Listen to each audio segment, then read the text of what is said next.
ยังไม่มีตรงนั้นกำลังยังไม่ดังอี300,000อี300,000โล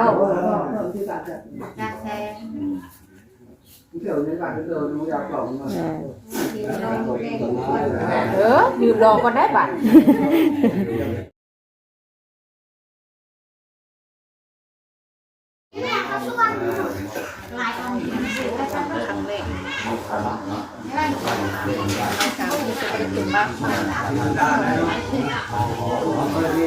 สบายดีเด้อปลาดงเด้อหัวพอกันอีกแล้วก็ทำน้องนี่วันนี้มาต่างบ้านต่างเมืองมานี่มาขอเนี่ยให้น้องชายแม่เลี้ยงเดียวเฮานี่แหละนี่นะแม่น้องนุ่น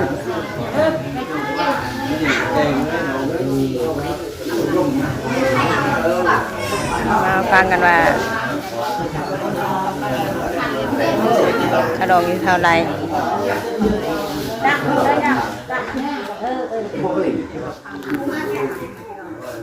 อันนี้จะใส่เงินบ่ได้แล้วมี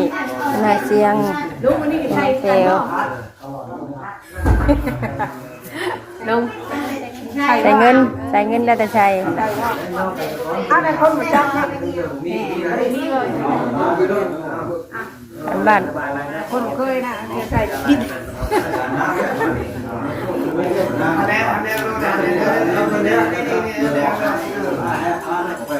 คิดแต่บ้านแต่เมืองบ่คือกันพันไก่ได้บ่ไก่เห็นได้บ่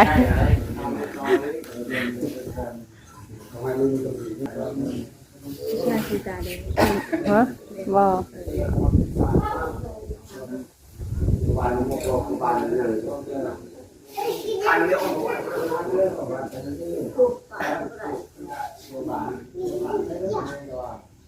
มีอย่างนี้นะนี่ทางขอไข่ก่อนนะมีอย่างนี้ในทางบ้านนี่มีอย่างนี้ถามพวกถามวงทั้งนี้แล้วมีในถามตำรวจนี่ถามเพื่อนนั้นมีอย่างนี้ถามเพื่อนชื่อบ้านได้ถามพวกข้อถามเพื่อนตรงข้อมีอย่างนี้นำนี่มีแต่เราข้อเสียบาทเพิ่มจ้าบาทเสียตรงมาเรื่องนี้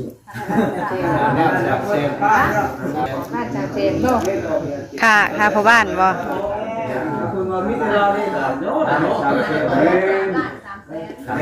ตอนนั่งจำกันคือว่านั่นแหละสองแค่จำกันคือหนึ่งเวลาได้แค่นึงติดตั้งหนังสือแล้วก็ใส่โทรแทนก่อนตอนนั้นยังประทันล่มตอนนั้นเอาติดตั้งหนังสือจังทำไมเคยบ่นี่เรื่องเรื่องลายเคย200,000ก่อน200,000300,000บ่ด้าน300,000ผมนี่300,000ก่อน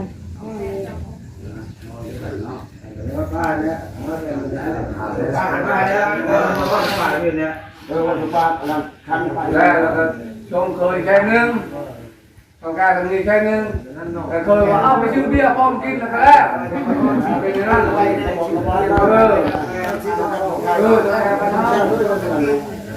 ซื้อยังก็ซื้อนะเพราะว่ามันซื้อใส่มือซื้อในดังยาวด้วยยืมเรื่องมันกักแล้ว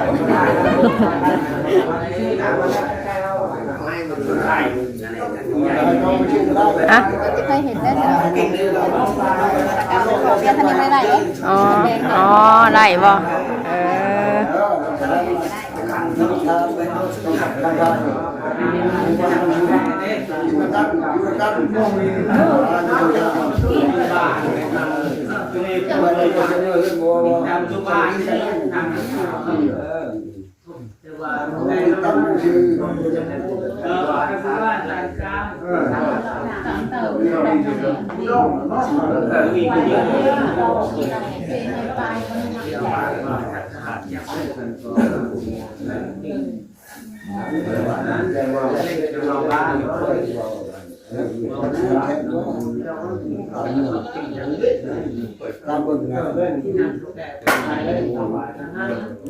ปรึกษาหารือจะไรเด้บัดนี้เนาะ เตรียมมาลายอยู่บ่ เป็นลมเด้อให้กินตีนดีเด้อ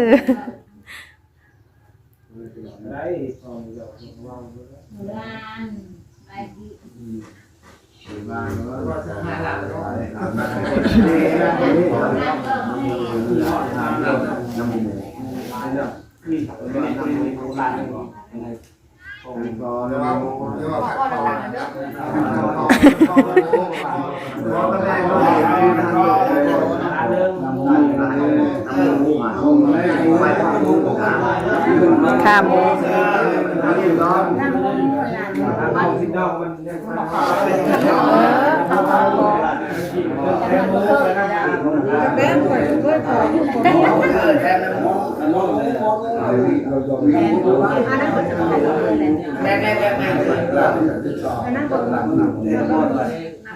มูตัวนึงน้ำมันมั่วนี่น้องบอล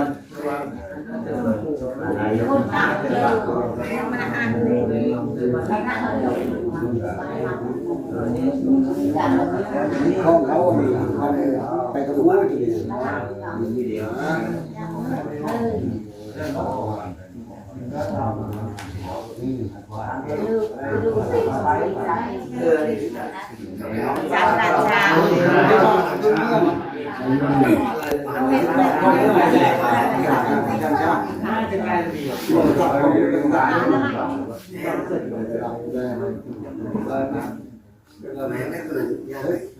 ยังได้ก็นี่คือคนดูบ้านได้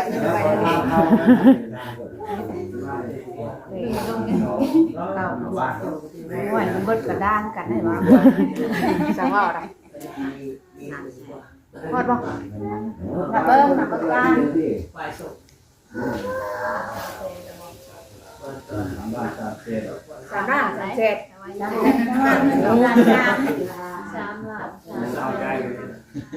บิดได้บัดนี้ได้ยังไม่ได้มีตรงหน้าตรงนั้นยังไม่ดังอี300,000นี่300,000โลเที่ยวในบ้านเที่ยวดูอยากหลอกมายืมรอก่อนได้บัด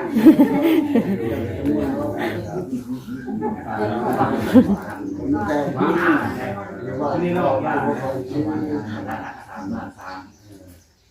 ขอนี่ขอไปจ้าหน้าใครก็มีแกถือว่าก็เปิดทางเขาบ้านนะเขาบ้านประทางกับบ้านมัสยิด เบิดกำหันนะว่าเนาะตายได้ติเนาะโอ้ยชัวร์นั่นดอกเลยชัวร์นั่น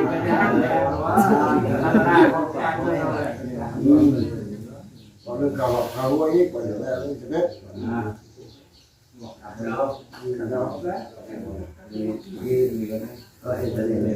นนี้เราตอนนั้นเราในบ้านแล้วถึงมันมันมีที่นี่มันมีที่ใจที่จะให้ดีเงิน3,300,000นี่แหละอยู่ในคณะบ้านและในการตั้งแต่ท่านไม่ยิ่งเนาะแต่สาวนมจุหน่วยปกสเจ้าอีกเท่าแก่อยู่ในคณะคือว่าอยู่ในนี่ว่าพอทีเดียวนะน้ำไม่ได้ไม่ได้ความเพื่อนผูกแขนกันเหมือนอย่างเนาะ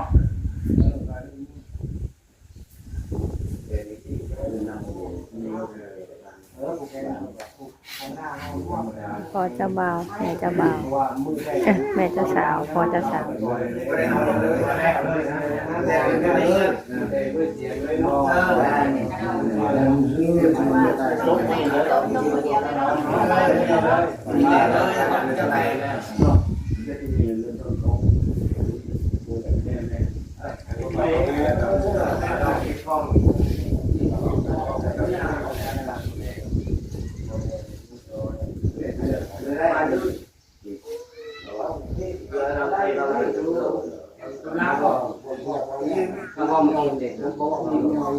ทุกอย่างทั้งนี้ตลาดแต่งแต่หนูหันกับช่องล่างนั่งความล้านหนึ่งเป็นจานเป็นสาระเลยวันเพราะมือแต่งแต่งหนูหนูชาม กำลังความเลยต้องล่าหนูความล้านหนึ่งเป็นชาม บ่ได้ฮิต ชามชอบเป็นห้า 5 ล้าน ฮิตได้เยอะนี่2 ล้าน ฮิตบ้านเมืองเพิ่นนะบ้านเมืองเพิ่น มือนี้ตัวนี้แหละเขียทำกันยังไงร้ายกันดิ ยังไปยังขาน้อง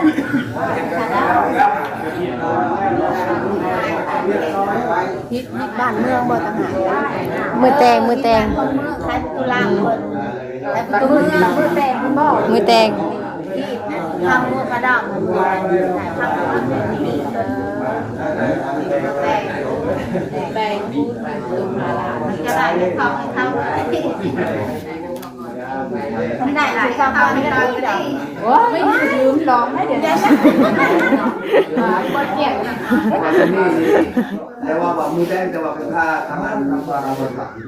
พอเคยได้ให้ชีวิตเลยก็แล้วโน่เป็นกันเอานะเอาเลยก็แล้ว มือจะเอา เอามาเดียวอ่ะ เอาวันเดียวมันมาเคยในงานไปจะเอาไปก่อนนะเคยลืมแต่โน้ตลืมกินป้าใบต่อเพราะช้างมันใช้เรามา บอกมาให้เรามันมีเรื่องเป็น นั่นๆนี่มันคือประมาณนั้นนะครับเลยนั่นแหละ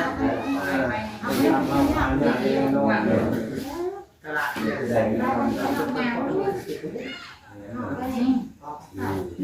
เอามันกันเลยmất rồi bị rồiจะว่าmất thì được cơ tham đi đấy bạn không là cùng đoเขาคือลงกับลูกแล้วเนาะลูกอยู่บนตลอดลูกเป็นรับแล้วเงิน50 ล้านทำบาทนึงควายตัวนึงก็แล้วมัด น้ำบาดเพิ่นจะมีบ่เพิ่นรับประเด็นบ่ ลูกว่ามาจะพูดลูกเราเบามาที่ที่สร้างก็ขนาด หาเพิ่นทางนี้เพิ่นว่านี่ว่าขอแม่เฮานี้ขอแม่เฮานี้ว่าย่านไม่มีย่านได้ไหมมีย่านได้ไหม แม่ก็แม่ตัวผู้เดียวติ ขอแม่เฮานี้เพิ่นกาไผ ขอรถบ่ ธรรมดาแล้วนาทีมันยังแม่เราขอลำบากแม่ที่ใดอยู่บ้าง ตัวว่าหลายก็ดูเอาเงินไม่ใช้อยู่ไวเนาะแม่เฮานี้ น้องหา10 ล้านคำ2 บาทควายตัวหนึง คำแพงได้ครับ50 บาทล้านครับ 2 บาทก็ล้านปะ100 ล้าน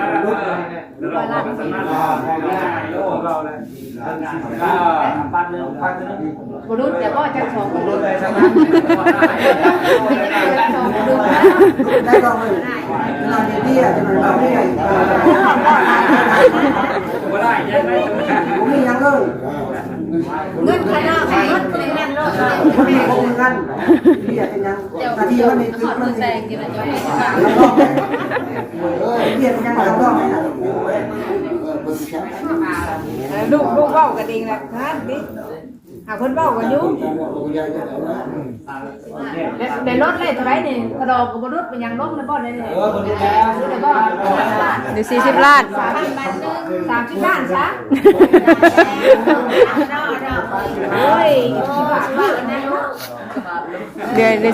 น40 ล้านเนาะบัดนี้คำบาทหนึงบ่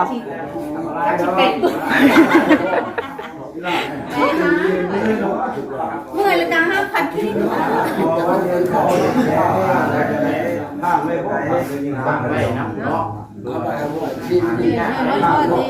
ข้างเป็นไงกันโลกได้บ่เนาะ เท่าไหร่เท่าไหร่ 40 ล้านคำบาทนึงถ้วยตัวนึง ขับเลย ขาเลยสิได้ถ้วยละ ถ้ามีอยู่ได้เต็งเห็นได้ค่ะถ้ามีอยู่ได้เต็งเราบ่ได้ยืน มีนะนี่บ้านลูกฝากมา10ชาวล้านแล้วเห็นบ่ได้ดอกลูกมาฝากมาได้ชาวล้าน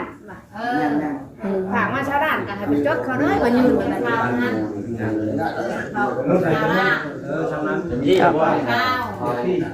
40 ล้าน 40 ล้านทำบาทนึง 40 ล้านขาดแล้วล่ะ เราว่า50 ล้านเลยดอกนี้เราก็รวมกันลูกให้40 ล้านคำบาทนึง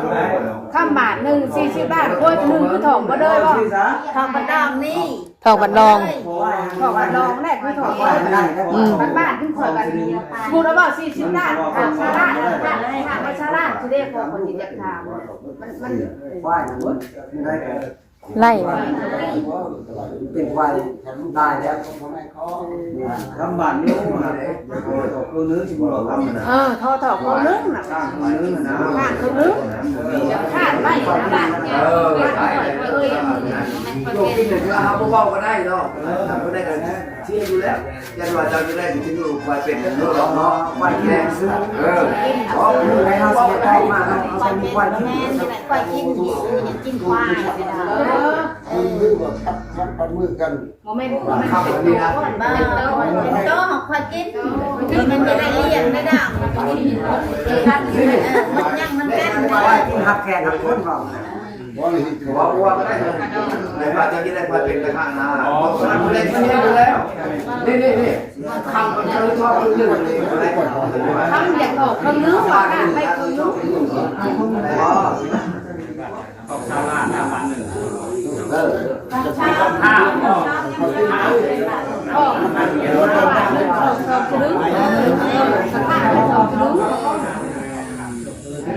คือให้มันอยู่ในขนมเป็น อย่างละครึ่งอย่างละครึ่งบ่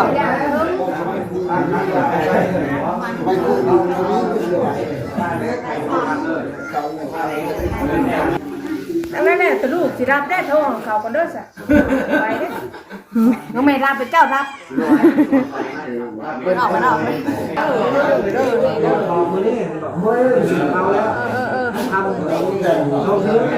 ใช่ไม่ได้ครับนี่แหละ ผมรู้จะรับแล้ว จะหามกันอยู่จะหามกันอยู่ดิ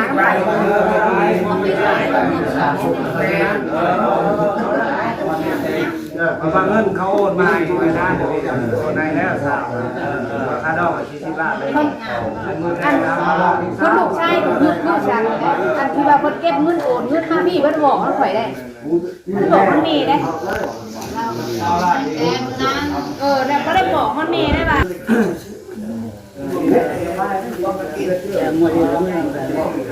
เริ่มจากเราเกี่ยวกับที่ออกข่าวที่สาม เด้ไว้ดึงเอา คือแบบนี้เอาที่มันนี่ปลาดีแล้วช่วยเรื่องจริงเลย ตกลงก็คือ40 ล้านข้ามบาทหนึ่งควายตัวหนึ่งยืนเบิดข่าวเบิดเลยข่าวเบิดเลย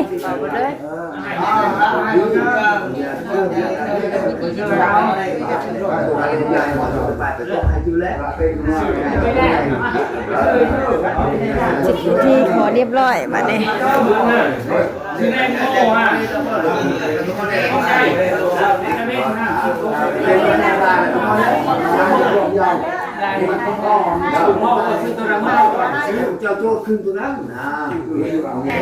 โกรธขนาดว่ากลอง